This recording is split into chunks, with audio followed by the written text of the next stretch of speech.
Greetings, dear ones. I'm Kryon of Magnetic Service. The group is here to participate in a series of teachings regarding what happened in Lemuria. This is the second of 5 channels. In these things that we speak of regarding some mysteries about the past that is so far away from you that it cannot be proven, these things, they take on almost mythology. Anyone stumbling on this channel about Lemuria will make an assumption that this is what those who are esoteric are like. They take a subject that never happened and expand it into their own reality, and then they run circles and sing around it. That's who you are. Just ask many people. But there's no substantive reality that could possibly explain many of the things you believe. Dear ones, I would like to say something to you, and that is this. The reason we teach what we teach is so that you will understand the honoring that Spirit, God, Creator has for you. That's the only reason. We are not invested in a false history to make you feel good. There is no reason to take you on a journey that is mythology so that somehow you'll feel better about yourself today. The fact that it is not provable is also an alignment with thousands of things that you're going to discover that today are not provable until you dig far enough.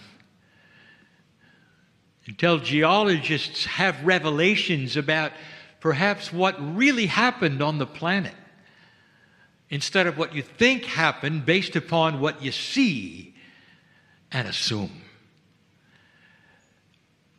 And so what you're looking for, again, is the plea to all those who are science-minded. The plea to get out of the box of what you've been told or what you believe today based upon what you've studied and what you've assumed about what might have taken place on this planet. There is wonderful, magical, if you wish, information about the human being that is still yet to be revealed. Part of the issue has always been that part of your planet which has decided to become spiritual in groups that you join. And in those groups that you join is also the love of God. It's always there, dear ones. It's so interesting that the groups you might join and sign up for and have labels and buildings that you might go in, that group will then sit down and tell you in a hushed voice, remember, we're the only group that's correct. And right away, you should get up and leave. Because you can't sequester the rules around the love of God. No one can. It's grander than anything you can even possibly conceive of. What happened here is magnificent. And the idea that the Pleiadians came from another star system and altered your DNA, far-fetched, unprovable today. And in 50 years, it's in your books because there's no other explanation. Or they came to give you the truth and the proof because you're past another marker, perhaps, of consciousness that says human beings will never make war again and we're ready for the next shift. You are going to meet your star family. You have to. It always works that way when you're ready. And when you're ready, dear ones, it's going to be with a higher consciousness of humans looking just like you. who don't have multiple boxes of belief around the earth that would kill each other if they didn't do something right. The boxes may remain in a higher maturity of consciousness that says we are one of many ways to worship and love this God inside. It's our way, it's our culture, not their way, but they can do it too. Isn't it good that we can all love our own way? That's maturity. That's maturity. And the way it is today, dear ones, is not.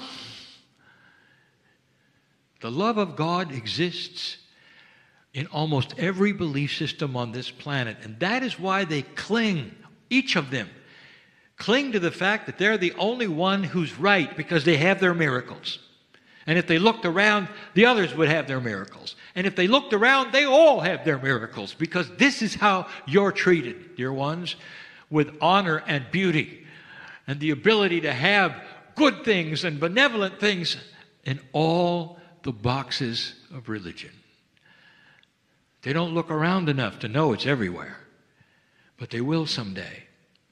And this is going to alter in a benevolent way through leaders who have these kinds of aha experiences of allowance. Imagine.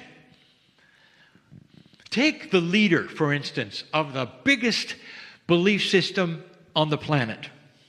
That leader would have to have some changes happening right now. The leadership itself would have to be on another track. Well, it is. Did you notice? Did you notice the track it was on? And it got replaced by another pope? You think that's all an accident in what we're talking about? This is what we are itemizing, and you're seeing it in your news. These are the things that we are speaking of. Geologists, listen. What is it that rewrote everything you thought you knew about how long things take on this planet? Many of you in your lifetime watched Mount St. Helens explode. It rewrote everything you've been taught. And you know it. And if you're listening to this, you know what happened. You thought some things simply took thousands of years to be this and that, and everything moved slowly. And in moments, you got to see the same effect. And that would indicate that perhaps this planet has done a lot more volatile or different things than you ever imagined. The bias is you measure everything as though it was happening right now, as you look around today, saying this is how long it takes for water to erode this and that, and this is how long it takes for the layers to grow and become sediment and that, and never knowing, never understanding that literally on this planet it was a different paradigm before you got here. Lemuria existed, and we have told you that it is the result of one of the hot spots of this planet where the magma was close to the surface and it was building up. And rather than it poking through and having flank eruptions in that place you call Hawaii, it simply built and a bubble pushed up the mountain. And it was volatile, and it was before humans got here. And it was here for a very long time. That mountain called Mu in the middle of the Pacific was a feature on the planet. And it wasn't plate tectonics that did it, it was the hot spot that did it. And then when it was finished, it subsided. But it didn't simply subside, it started to get bigger, and when it did, that was the point in time where there were eruptions. And the flank explosions happened, and those in Lemuria were frightened by it and started to leave. And slowly that mountain sunk. But that was Lemuria. And it was big. And it was very high. And we've told you about it. And channel after channel, we've given you the minutiae of it and how it was and the life on it and what was being taught. But there are those who would still say, well, I can't believe any of that because there really was no Lemuria. It sunk, but not all the way. It became what is now today the Hawaiian Islands. The Lemurians, who were part of that experience, dear ones, had no idea that it wouldn't go under completely, and they left, all of them but a few. And the few who remained have a legacy even today, and maybe I haven't figured it out. Where would you be safe if the island was sinking and sinking and sinking, this huge continent of Mu and becoming these islands? What would be safe?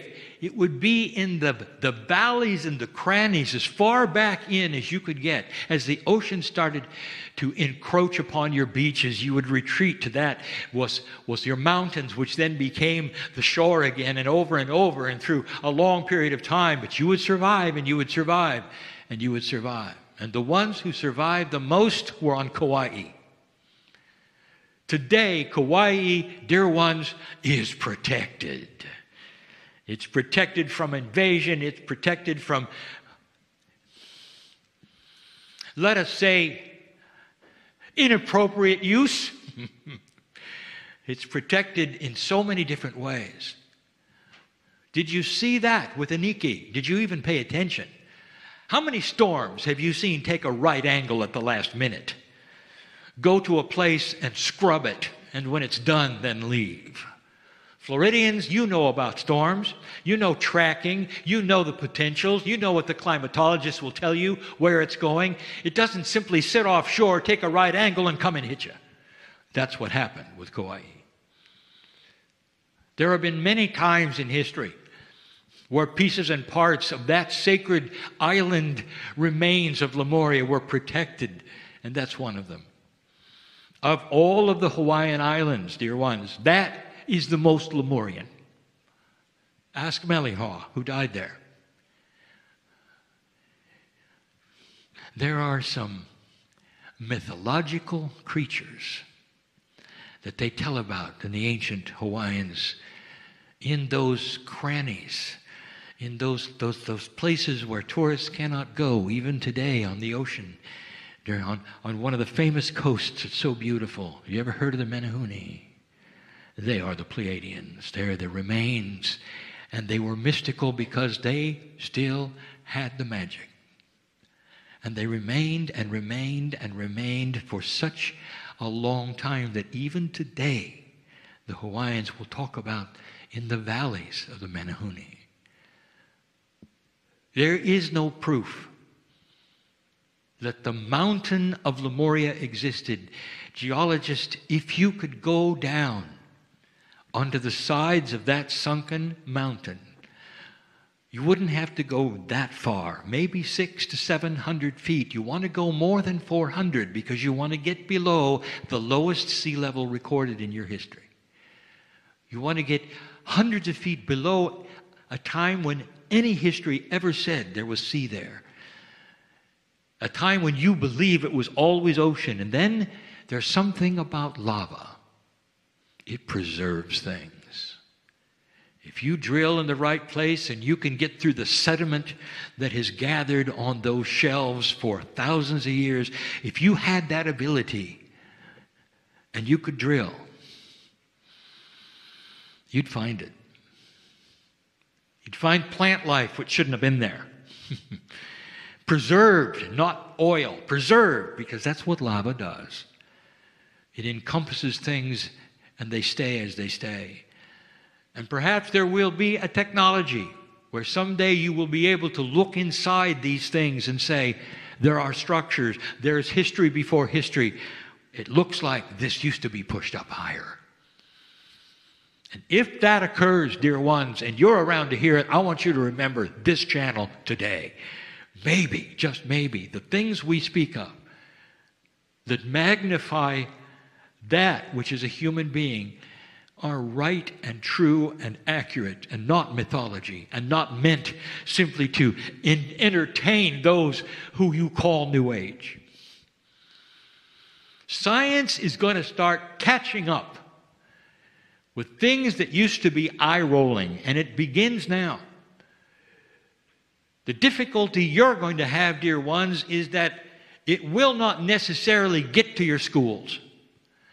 unless there are forward thinkers who create it and make it happen. Because education is one of the slowest things you have to move off of the peg of where it wants to be. And government is the second one, not the first.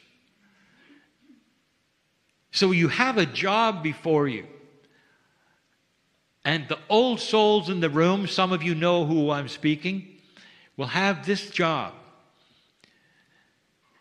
to discover what you discover and present it to the planet so that regular people see it and forget the science and the reporting that says you have to go through. Believe me, if regular people start to use inventions that your government say cannot be done, it will get attention. If the way of reporting science and that in discoveries of academia, you skip it and instead you go right to the public and you go right to the internet and you show them and you tell them and you ask them for them to participate and them to discover, you're going to find that academia is going to sit there with egg on its face. If you had gone to academia, if you had gone to the universities, if you'd gone to the government, it might take decades. You go to the public, and they're going to be using it even before the government acknowledges it exists. This is a new paradigm, and you have the tools, don't you? One of the reasons the internet and social media has raced forward at the degree it has is to prepare this planet to be informed in a different paradigm, with scientists who are not afraid to do it, not afraid they'll lose tenure at a university, who gather together in groups in order to solve the world's problems because they needed solving, not because they might get a prize. That's happening. Watch for it. These are changing times. Lemuria existed. The island was there. The big one, the small continent, was there.